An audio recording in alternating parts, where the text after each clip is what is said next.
remercie d'abord Nicolas Franck et puis Isabelle Aquavive de nous accueillir ici en Corse. C'est toujours un plaisir de venir. Et puis toute l'équipe de la FRC pour peut-être ne pas avoir fait la remédiation cognitive, mais le support cognitif pour nous accueillir aujourd'hui. Voilà, je suis addictologue et je pressens que vous avez faim. Je peux aller plus vite, mais... Et puis pour dire que donc je vais présenter quelques notions de base de comment la réhabilitation peut être appliquée à la dictologie, quelles sont les similitudes, peut-être les différences par rapport à la psychiatrie plus classique, même si alors c'est un débat philosophique. Est-ce que les addictions font partie de la psychiatrie ou de la santé mentale? Est-ce que ce sont des pathologies à part? Je ne résoudrai pas ce débat exégétique aujourd'hui. Mais c'est vrai que les addictologues ont tendance à se considérer un petit peu à part, peut-être à tort, parce que du coup, ils ne regardent pas assez ce qui est fait en psychiatrie. Et puis, je vous donnerai quelques exemples de ce qu'on met en place donc, au SUAL, essentiellement au SUAL Vinatier, puisque le SUAL est à cheval sur le Vinatier et sur le CHU Lyon. Et puis, je m'apercevais qu'il y avait un peu un biais de représentativité dans cette session, puisqu'on n'est que des acteurs lyonnais. Mais je voulais dire que c'est pas un hasard, hein, c'est que, comme vous le savez, on est imbibé, notamment grâce à Nicolas Franck et à son action de la culture réhab à Lyon. Et donc, on réfléchit quand même beaucoup autour de ça et on essaie d'adapter un certain nombre de choses à nos disciplines respectives. Et Caroline a présenté des choses passionnantes à l'instant. D'ailleurs, je m'apercevais aussi qu'il fallait que je vienne en Corse pour découvrir certaines choses que tu fais, Caroline. Mais bon. Alors, on a un petit peu le même biais qu'en psychiatrie, c'est-à-dire que on a des troubles en addictologie, on va voir juste après lesquels. Ces troubles donnent des symptômes et ces troubles donnent des conséquences, des répercussions psychosociales diverses. Et le biais, c'est la culture addictologique classique, c'est de se dire on va gérer les troubles.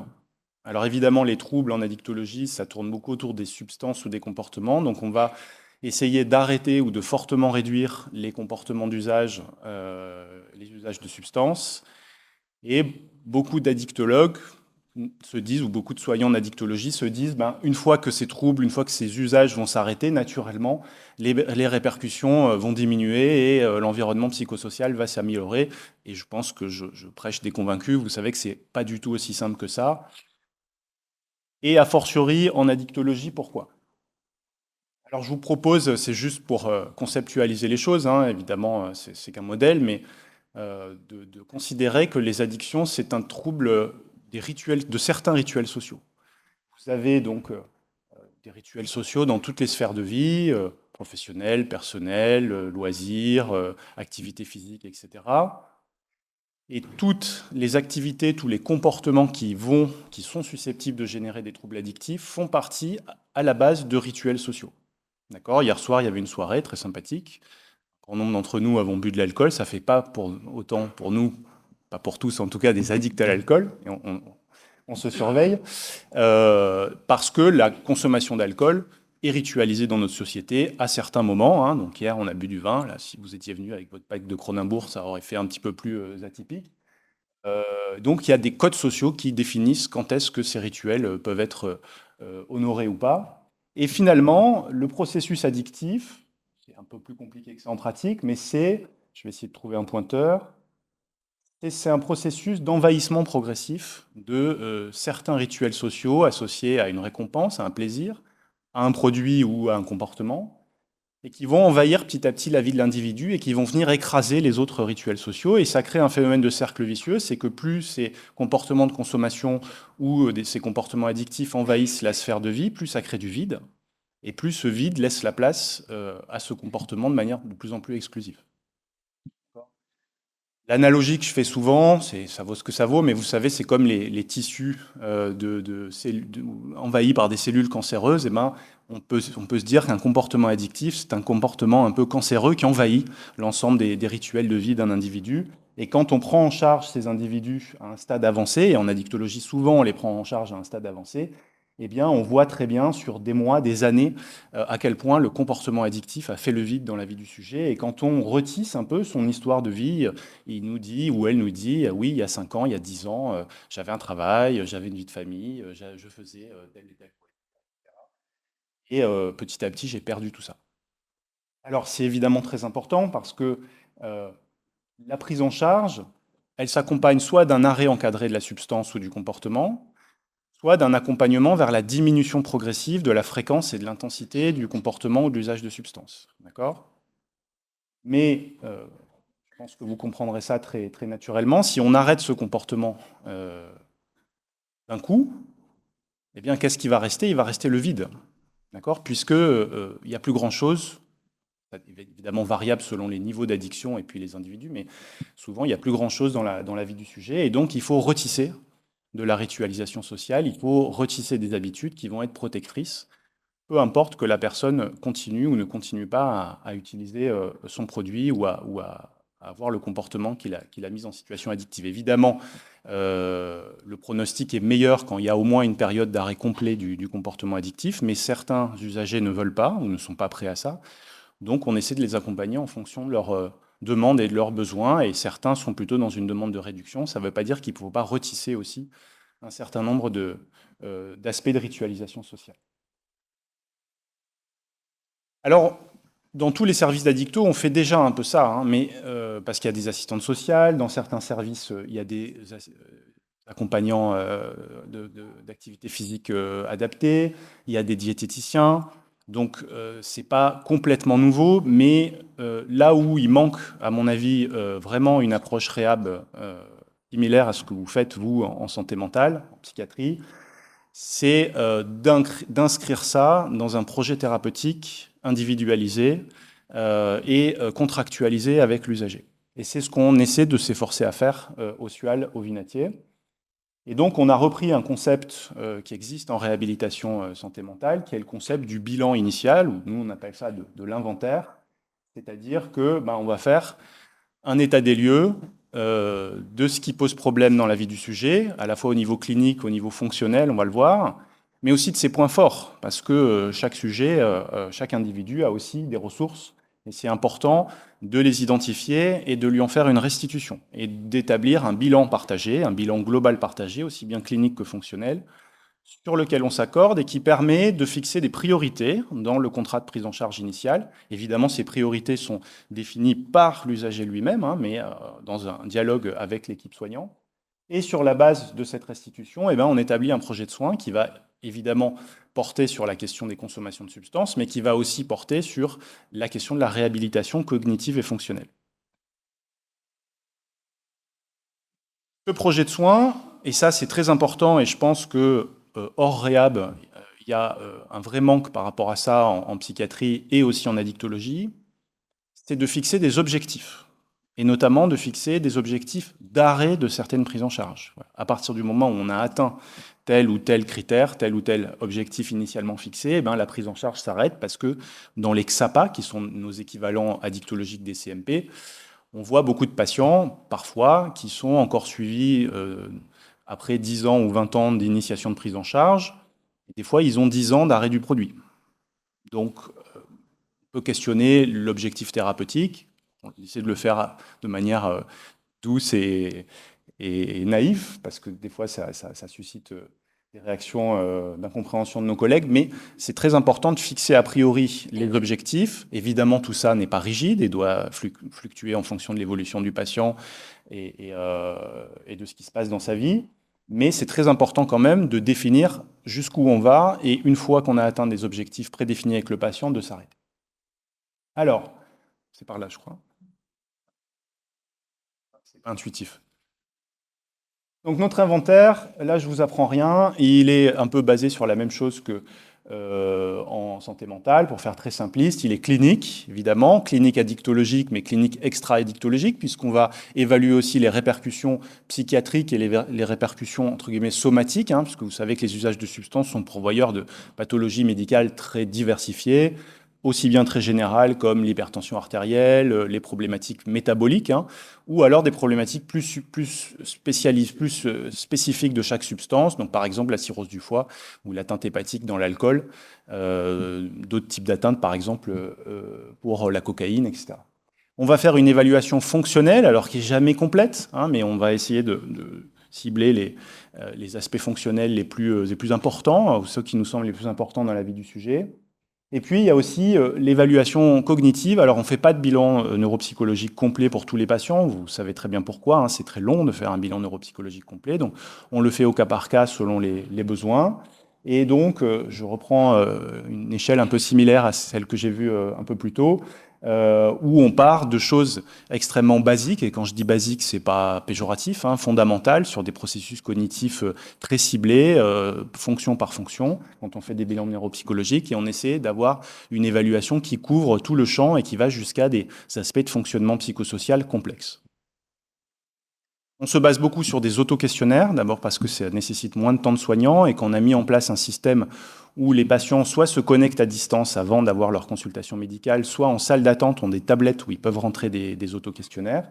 Et donc, ça ne nécessite pas trop de temps de soignant de faire ça, mais on a aussi des hétéro-questionnaires. Et donc, sur l'inventaire fonctionnel, on va évaluer un certain nombre de grandes fonctions physiologiques ou psychosociales de la vie du sujet. Vous voyez le sommeil, l'alimentation, la sexualité, la vie sentimentale. On a un questionnaire aussi de douleurs chroniques qui sont très fréquentes en addictologie, et je pense qu'elles sont très fréquentes en santé mentale aussi, mais peut-être sous-évaluées, des plaintes fonctionnelles. Et puis on a des questionnaires de qualité de vie et d'autonomie, hein.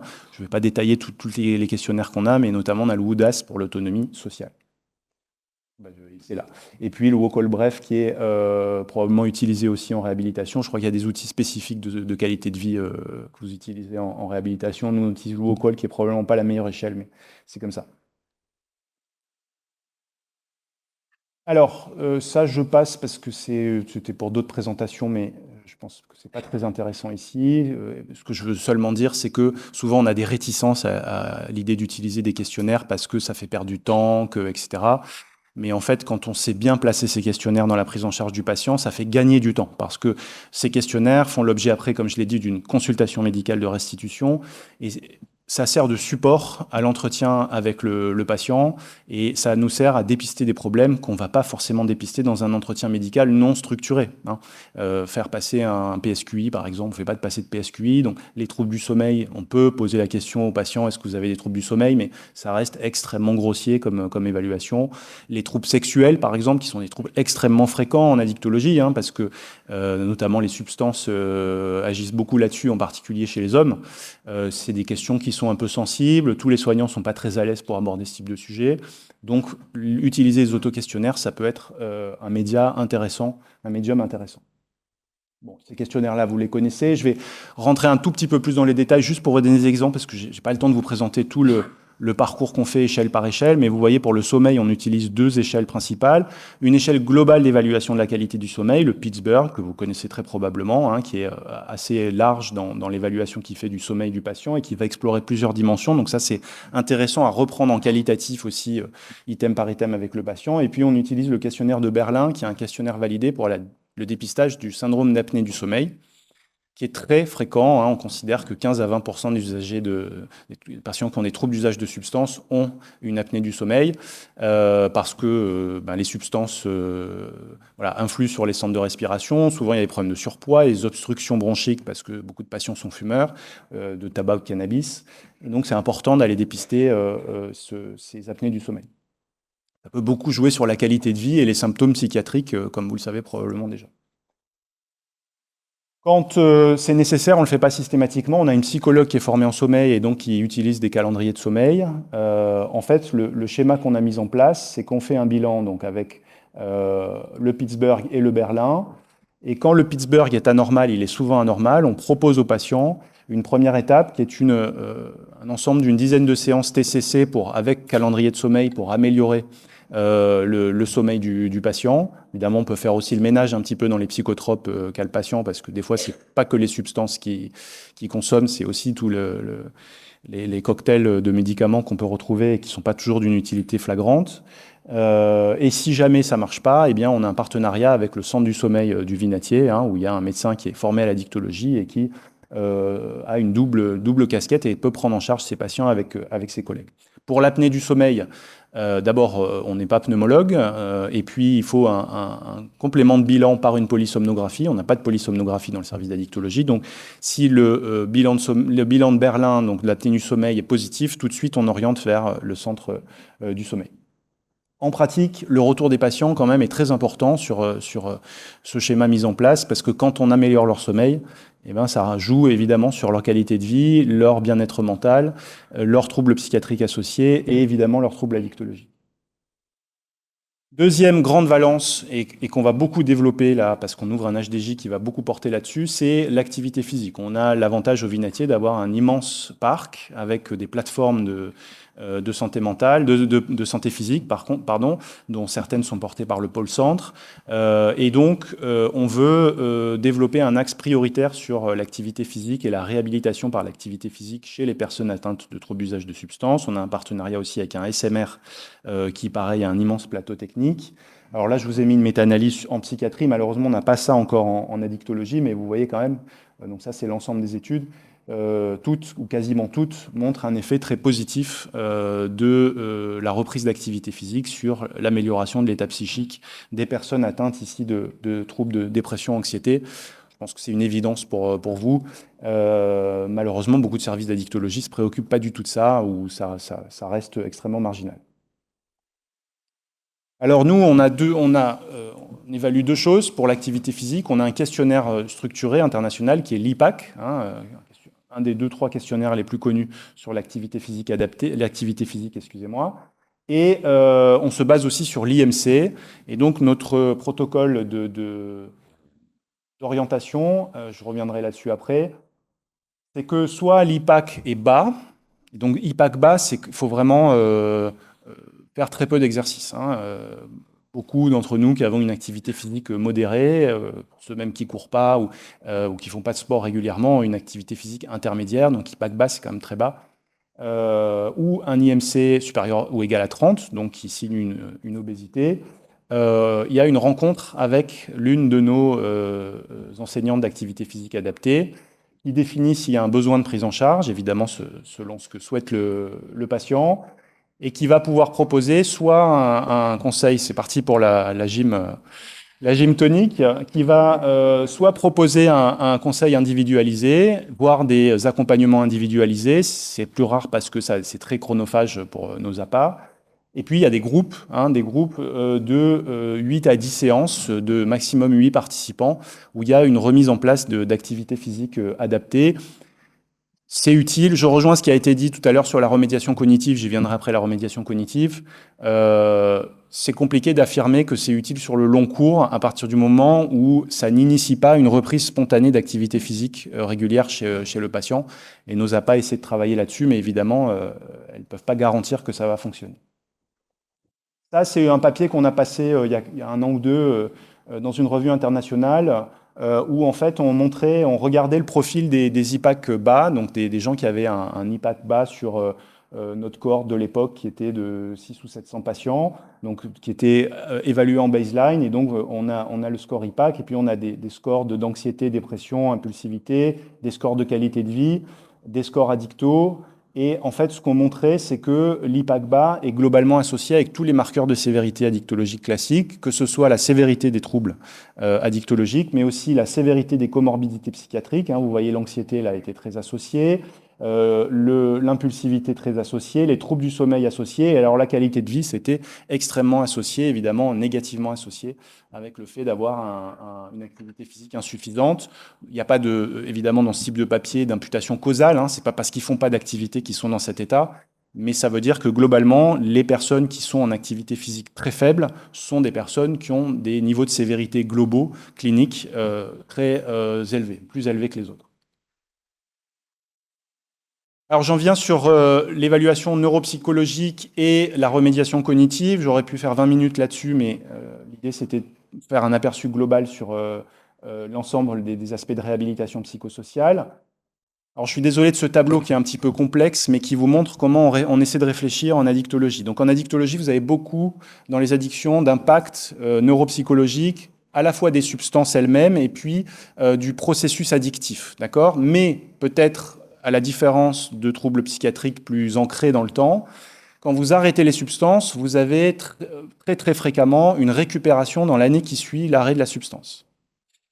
Donc la question, c'est pourquoi faire de la remédiation, puisque si on arrête la substance, il va y avoir une récupération spontanée dans la plupart des cas. Sauf que c'est une réflexion qui nous paraît un petit peu limitée, et donc avec Pierre Morage, qui est professeur de neuropsychologie, qui travaille avec Nicolas notamment à Louvain en Belgique, on a publié donc ce papier il y a quelques années. Alors ici, vous avez l'ensemble des fonctions cognitives, à la fois classiques, et puis les biais et les fonctions de cognition sociale. Alors, inhibition, impulsivité, c'est en anglais, mémoire de travail, flexibilité, fonction exécutive de haut niveau, biais d'attention, biais d'approche, imitation, je ne sais pas trop ce que c'est, reconnaissance des émotions, théorie de l'esprit. Vous voyez que par exemple dans le trouble d'usage d'alcool, vous avez à l'arrêt de la substance, vous avez un nombre très très important. Quand vous avez plus, c'est que des études, un certain nombre d'études ou des méta-analyses ont montré qu'il y avait des déficits présents chez les patients par rapport à des contrôles. Et en fait, la réflexion qui est la nôtre et qu'on essaie d'appliquer dans nos démarches de remédiation cognitive, c'est OK, la plupart de ces déficits récupèrent dans l'année qui suit l'arrêt de la substance, mais si ces déficits sont encore présents à l'arrêt, le temps qu'ils récupèrent, et qui sont associés à un moins bon pronostic addictologique global, alors c'est ces déficits-là qu'il faut entraîner cognitivement, parce que si on les remuscle, eh bien, on va améliorer le pronostic précoce du patient. Et en addictologie, le pronostic précoce est très associé avec le pronostic au long cours. Donc, les items qui nous intéressent, ce sont les troubles cognitifs qui sont associés à une rechute précoce, j'aime pas le terme de rechute, mais il est parlant pour tout le monde, ou à un drop-out, c'est-à-dire un arrêt précoce des soins. Et là, quand on regarde plus dans les détails, vous voyez que la littérature, alors il y a beaucoup de données manquantes et d'inconnues, mais vous voyez que par exemple dans le trouble d'usage d'alcool, eh bien, vous avez des choses qui ressortent, mais beaucoup moins. Par exemple, les fonctions exécutives de haut niveau ou l'impulsivité et inhibition ressortent très associées avec la rechute précoce ou le fait d'arrêter précocement les soins. Par contre, la flexibilité, la mémoire de travail, beaucoup moins. Hein, et n'est pas associée dans les études, en tout cas celles qu'on a retrouvées.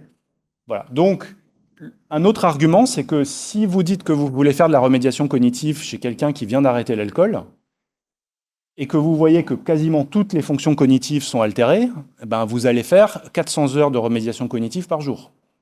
Okay, donc vous allez épuiser vos patients et vous allez devoir recruter 50 neuropsychologues. On en serait ravis, mais nos directeurs ne seront pas d'accord.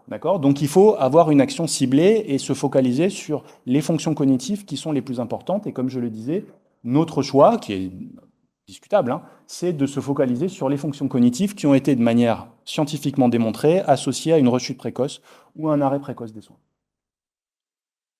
Alors, un exemple d'un projet qui s'appelle Heavy Metal, donc c'est un acronyme comme vous vous doutez, qu'on est en train de mettre en place. C'est un PHRC interrégional qui vient d'être financé, se base sur le test dit des errances multiples. Ça vous parle, le test des errances multiples? Alors, horrible traduction de l'anglais, parce que errands en anglais, sont les courses, faire ses courses. Voilà.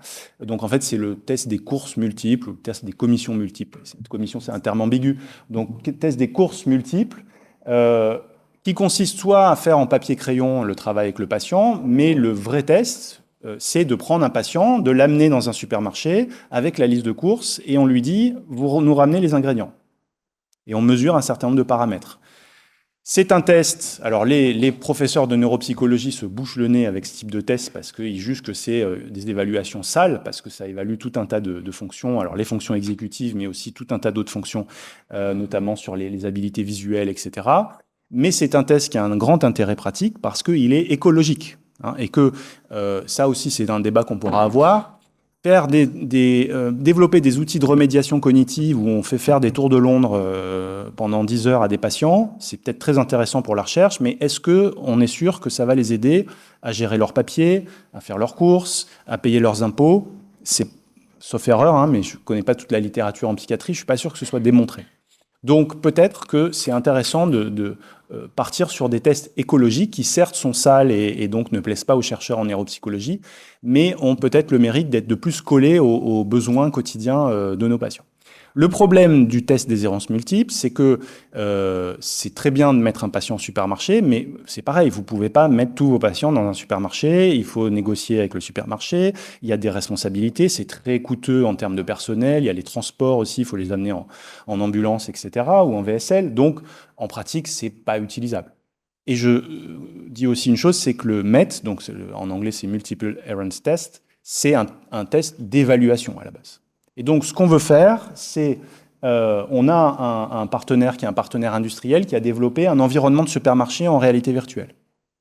Et donc, on veut, dans un premier temps, avec Heavy Metal, comparer le test VMET, donc Virtual Multiple Errors Test, versus le test dans un vrai supermarché pour montrer qu'on a des résultats similaires. Donc déjà que évaluer avec un environnement virtuel, c'est similaire à évaluer dans un vrai environnement, les coûts seront moindres. Et vous voyez la suite. Vous ne pouvez pas amener quelqu'un qui est hospitalisé 3 fois par semaine dans le supermarché pour qu'il s'entraîne à aller faire ses courses. Par contre, quelqu'un qui est hospitalisé, par exemple, pour un sevrage de substances et qui va rester 1 semaine, 2 semaines, vous pouvez très bien, avec un environnement virtuel, lui prévoir des séances, évidemment s'il est d'accord, où 2 fois, 3 fois par semaine, eh ben, il va se réentraîner et on va voir s'il améliore ses performances. Donc la deuxième étape de ce projet, la première étape, c'est de valider l'outil en réalité virtuelle et de montrer qu'il est similaire à l'outil en vie réelle. Et la deuxième étape, c'est de voir si c'est un outil qui peut être intéressant en remédiation cognitive. Alors, je vois venir les questions. L'idée, c'est pas de mettre les neuropsychologues au chômage parce que évidemment, ce test, cet outil sera encadré par des neuropsychologues qui définiront les objectifs, qui définiront la fréquence des séances, qui superviseront son emploi par le patient à l'hôpital et peut-être à terme au domicile, mais ça c'est encore une autre étape. Mais pour nous, la réalité virtuelle est intéressante parce que ça nous paraît ingénieux comme manière à faible coût de favoriser le réentraînement de patients dans des environnements virtuels. Alors, comme toujours, quand on monte ce type de projet. Ça, c'est un projet là pour lequel on vient d'avoir le financement PHRCI, mais comme on a commencé à l'écrire il y a 2 ans. Et il y a de nouveaux dispositifs qui apparaissent ou de nouvelles opportunités. Et donc, il y a la réalité virtuelle, mais vous avez aussi quelque chose auquel on croit beaucoup dans le service, qui est la réalité augmentée.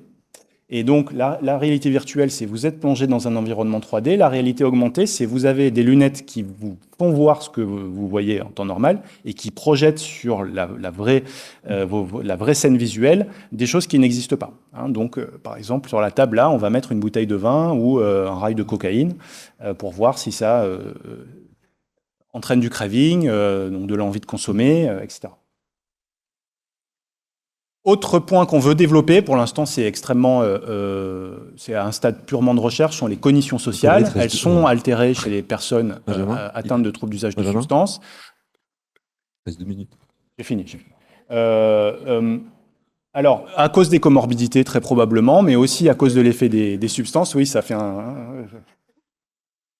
Et juste pour vous montrer donc un papier qu'on a passé il y a quelques années avec Pierre Morage et puis Élodie Perroux qui travaille aussi au Vinatier, hein, et Arthur Paps qui à l'époque était un doctorant qui publiait un papier par jour.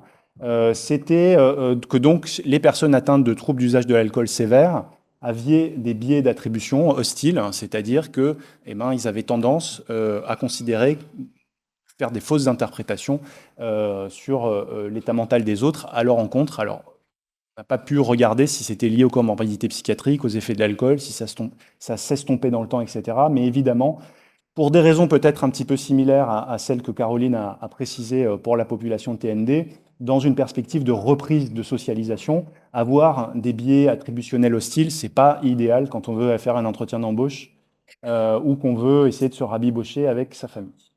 Voilà, je finis vite avec un petit clin d'œil à la paire aidance. Donc on a aussi des pairs aidants en addicto, mais on les appelle des patients experts. Alors il y a aussi un débat philosophique de haut niveau, savoir est-ce que les patients experts sont des pairs aidants ou pas. Je n'entrerai pas là-dedans et je veux faire un clin d'œil juste à Romain et puis à Nathalie Enjolras qui a monté une branche du programme BREF, donc d'accompagnement aux familles en addictologie, et c'est un programme qui a un grand succès, comme tous les programmes bref, mais celui-là en addictologie a un grand succès, et est voué, à mon avis, à se diffuser bien au-delà de Lyon. Voilà, pour en savoir plus, donc un article qu'on a publié l'an passé avec Nicolas et puis le regretté Éric Perron, qui malheureusement nous a quittés de manière prématurée et très tragique l'an passé, donc dans l'encéphale. Je vous l'envoie évidemment sur demande. Et puis je vous invite à aller consulter notre site, donc sual.fr, le titre c'est Addictolion, où vous avez toutes nos actualités, nos publications, les événements récents auxquels les services d'addictologie lyonnais ont participé, les offres d'embauche, et vous pourrez suivre tous les projets dont je vous ai parlé aujourd'hui. Je vous remercie.